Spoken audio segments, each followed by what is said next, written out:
Hey everybody, welcome back. So in this next tutorial, as I promised, I'm going to go over this section of the dApp. This section is created using the client-side callback in our app, right? The front-end interface in Python for our decentralized application. Now, this section right here, the first addShelter, is allowing the user of your dApp to insert data onto the blockchain. In this case, the Polygon testnet, but you can insert data onto the Ethereum mainnet, Sepolia testnet, whatever you want. Now, for every similar transaction where we allow users to insert data into the blockchain, we need their permission from their cryptocurrency wallet that they're using. So in this case, me, the fake user, is using MetaMask as the wallet, and I am using Adam's app. So when I submit this button, so submit a new shelter, I need to give it permission, right? Because I'm going to spend a little bit of gas, probably about 1 cent of $1. And so this permission, to get this permission, you need to interact with the user's wallet. For this, you need JavaScript. Python is a backend program, and it cannot directly interact with this wallet on the browser. So we are going to use JavaScript to do this. Now, in this hypothetical example, it's just a new shelter, but you can swap this example with anything you want. By the end of this tutorial, you'll understand how to use the client-side callback to allow the users of your dApp to insert any type of information onto the contract within the blockchain, right? Your smart contract. So let's see how we do this. Let's go into the client-side callback. Let me explain this a little bit to you. The client-side callback is typically built like this. You have the function that you want the callback to execute, and then you have the framework of the callback, right? And the framework typically has inputs and outputs. In this case, we have 5 inputs, but the difference is that one of them is called input, and the other 4 are states. All of these are really inputs. The main difference is that whatever is an input argument will activate the callback. So here we have submit button and clicks. So whenever this button is clicked, this is the end clicks, then the callback, this whole thing will be triggered and will carry out, right? But whenever the values or these component properties of states, which are also inputs, but they're state arguments, whenever they change, the value of the shelter, of the country, if this changes, or anything else here, it is not going to trigger the callback. Only the input triggers a callback. Only if I click on this button will something happen and try to connect to the user's wallet. Okay, so now that you know the difference, we can look at what is happening here. It's taking the end clicks and all of these 4 values, and it's going to pass them as arguments to the main function of the callback. Now this is the main function right here that covers everything, and you can see the first argument is a clicks, then shelter, because it has to be in the same order. Shelter, then country, then city, then zip code. V shelter, V country, V city, V zip code. You can call them whatever you want. This is a name that I gave them. And once I have this function and I trigger it, we're going to try and trigger this function in JavaScript, right? Now the JavaScript exists right here. This is a JavaScript file. We call it signerinfo.js. And we know that it's communicating with this JavaScript file because at the very beginning, you'll see here on line 24, external scripts. It's in the static folder. Right here you can see the static folder. We have the signerinfo.js, right? So this is a JavaScript that we tie into our app. So if you change the name of your JavaScript file, make sure to change the name here as well, right? And make sure to put it inside your static folder that's in the root of your application directory. Here's our app right here. All right, so we have the signer info, and now every time this client-side callback will be triggered when the button is clicked, input, then this function will be triggered, and the first thing it's going to do is going to try to trigger this function, Checknetwork. So let's go into our JavaScript file and see what the Checknetwork is doing. 367. We'll talk about all this lines of code between 0 to 367 in about 2 minutes. It's most of it you just have to copy paste. You really don't have to learn or build or write 360 lines of code. But let's look at the Checknetwork. So what the Checknetwork does is just says it's creating this variable network ID, which this ID belongs to the zkEVM testnet, or we can say Polygon zkEVM testnet, or if you want the Sepolia, you can find more information here on what the Sepolia testnet is. Right, just look for Sepolia and you'll find it. Oh, it's Sepolia right here. Oh, this is the one I think for Sepolia 110xAAA. But I'm using Polygon. So this is the ID, and I'm just going to say connect to the window, the browser of the user using your dApp. Grab the information of the Ethereum network or the wallet, and if the current chain ID equals the target ID, if their wallet is on the correct target ID on the Polygon, then don't do anything, right? Just return true and nothing else. If it's not connected, then use this method, wallet switch Ethereum chain. So it's just going to switch from, it's going to ask them to switch from whatever network they are on to the correct network, Polygon. And why Polygon? Because we deployed our contract onto the Polygon network. So if we go here to our app and we change our wallet to, let's say, I don't know, Girly, go early, whatever you call it, and I click the submit button, it'll say, it's going to check the network first. Remember, the first thing after the button is clicked, it's going to check the network function. And once it checks that right here, it's going to say, well, no, the current ID is not equal to the target ID, which is Polygon. It's actually Girly, so switch to Polygon. Yes, I want to switch to Polygon, switch networks, and now you see my wallet, or the user's wallet, is on the Polygon network, Polygon zkEVM testnet, which is the correct network. So we are done with this Checknetwork function. And once we're done with this Checknetwork function, it carries out the next function, addingShelter. But before I go into the addingShelter function, which is the main function of this section, let me explain a little bit more about the signer info JavaScript. So all the code above this is like 475 lines of code. Now you might look at this and say, oh my god, this is too much JavaScript to learn, like I thought this is a Python course. Well, don't worry, because it's only, most of this code you can pretty much copy paste from line 0 all the way to line 395. All of this is almost code you can just copy paste. You barely have to change anything.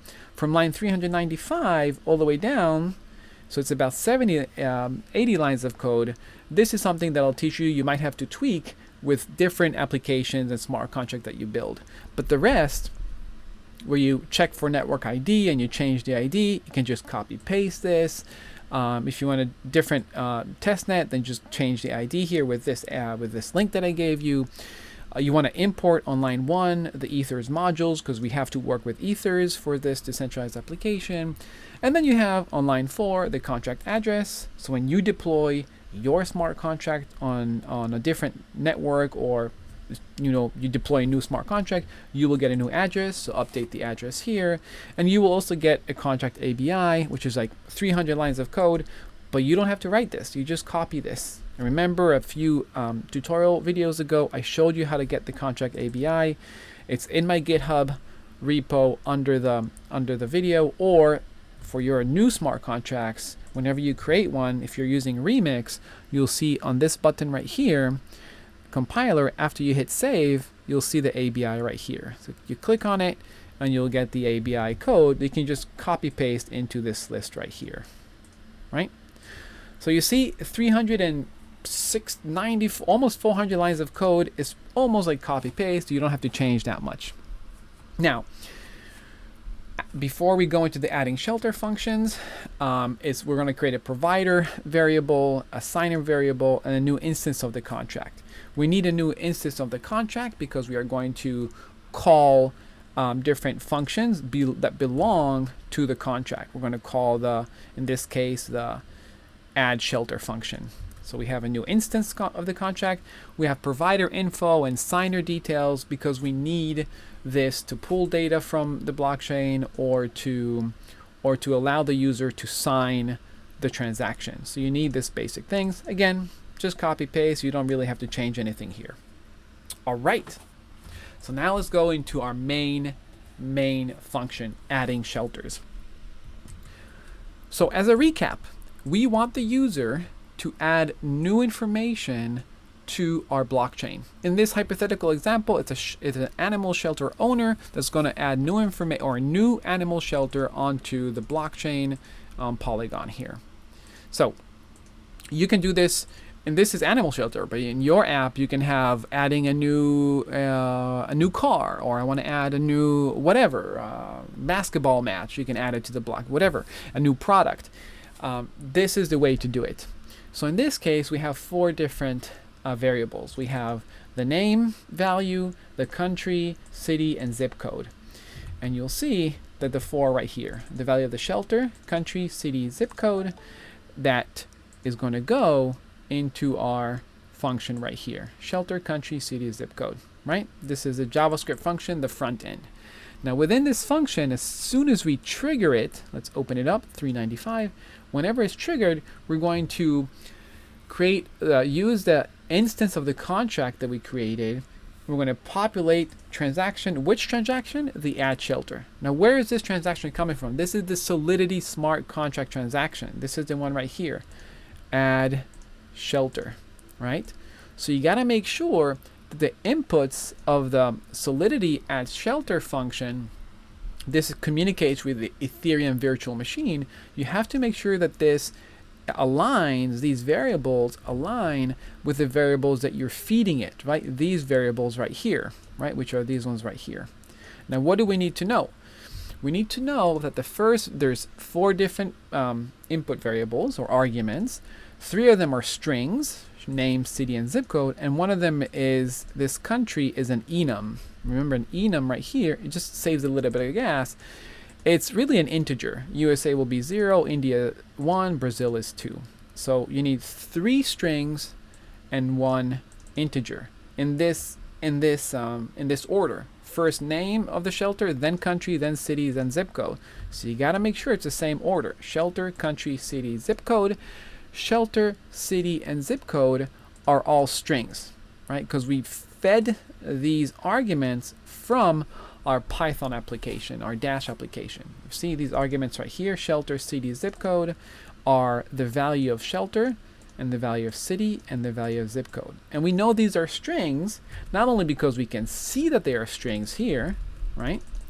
But also because if we go to the layout, let's go to insert country, copy, find, and in the layout, insert country, oh, not country, let's do something else. Insert name.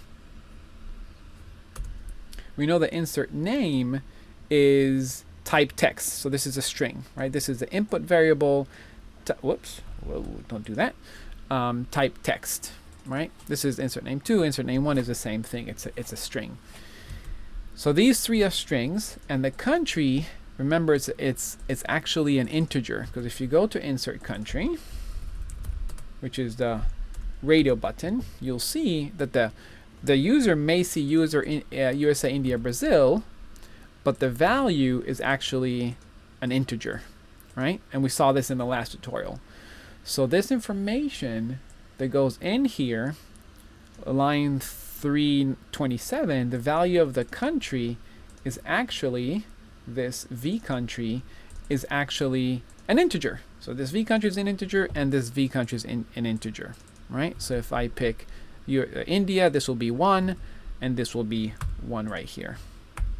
All right, so that's very important. You need this is where you probably will fail the most, where I had the most errors, where my variables, the data types, did not align with the data type of the smart contract. And now we know these are the data types. Okay, and then once this is activated, this function is triggered, everything, the smart contract will do everything for you. It will create a new shelter onto the shelter listing mapping with the shelter name, zip code, add capacity, a bunch of information that is out of the user's control, but it will execute all of this and emit this event, right? We have an event here. So you don't have to worry about all that. You created this transaction unsigned, and then we're going to print out something in the console. We'll see that in a second. And then we're going to have the signer, the wallet owner, sign this transaction, right? Giving us permission to actually execute this transaction, to add data to the blockchain and pay some gas fees. And then we're going to return the hash, the response. And once we do that, we're also going to grab the block number. This is how you can grab block number. You use the provider information that we got from here at the very top. It's always the same in every code you write. Use the provider information on line 410 to get the response hash. All right, and then this will allow us to get some events. But let's go one by one. Let's see what's happening here. All right, so I'm gonna go back to our transaction. I'm gonna refresh. I'm gonna add my password to enter the wallet. Okay, and now let's put a new shelter name. Let's put shelter. We'll call it New York City Animal Shelter. It'll be in USA, it'll be in New York City. And the zip code will be, I don't know, 10015. Now we'll submit. And as soon as we hit the submit button, actually let's see the console here. It says transaction created, all right? True and transaction created. Why does it say true? Because first we checked the network and we saw true, console log true. We are on the right network ID. And then we see transaction created, right? We created this transaction with all the input data, transaction created. And now I need the signer to sign the transaction. So here's the wallet, confirm. We're signing the transaction. And now we see a bunch of data. Look at this, success. Make sure to save your shelter ID number 4. We're gonna remember that sentence. We're gonna see this in a minute. So transaction created. Usually it's not this fast. It takes about 5-10 seconds, but this was really fast this time.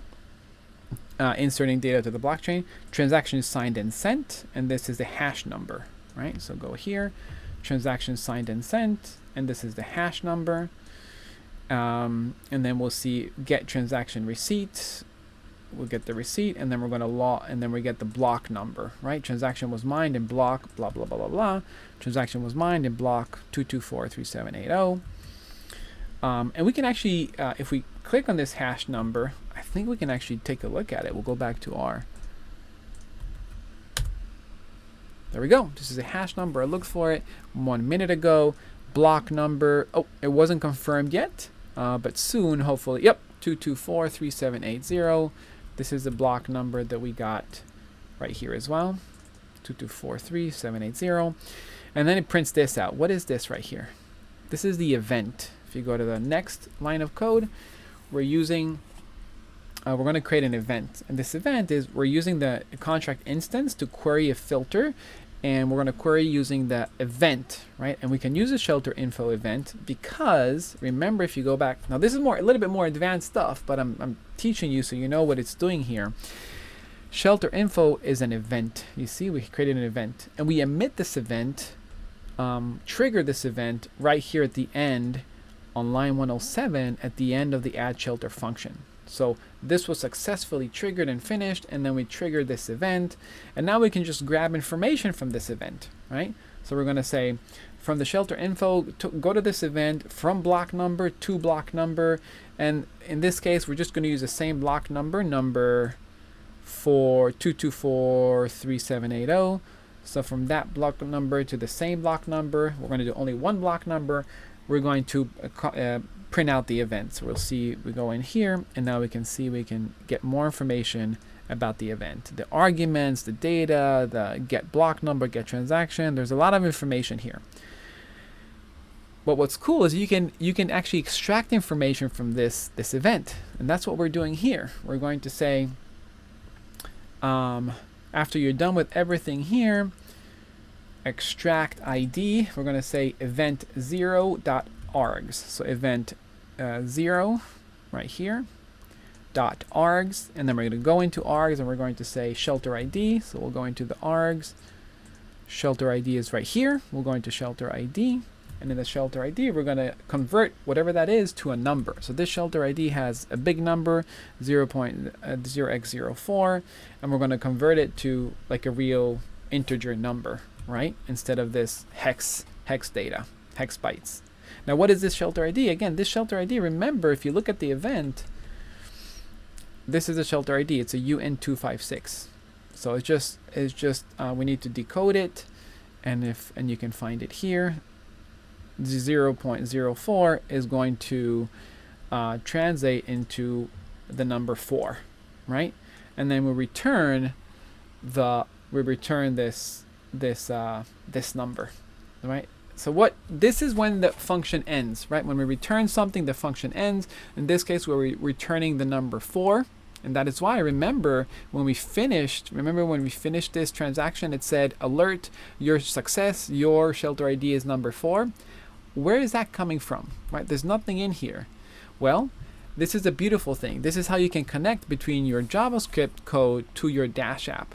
Now that it returns this number 4, you can go here and see that when this function addingShelter is finalized, it's going to return a number. We're going to insert this number, get shelter ID, as a number 4. That's what it returns. And now we'll say return onto the Python side, our Dash app. We're going to return 3 different things. 1, 2, whoops, not this, 2, and 3. And why are we returning 3 different things? Because in Python, in the callback, in Dash, you have to return the same number of objects as the same number of outputs. So we have 3 different outputs. So we have to return 3 different objects. The first object, we're saying window-client-side no update, right? This is typically the language for the browser to say don't update this object, this first object, which is the children of the loading form. Now you saw this in the past tutorial. The loading form is the ID of the first button of the DMC loading overlay.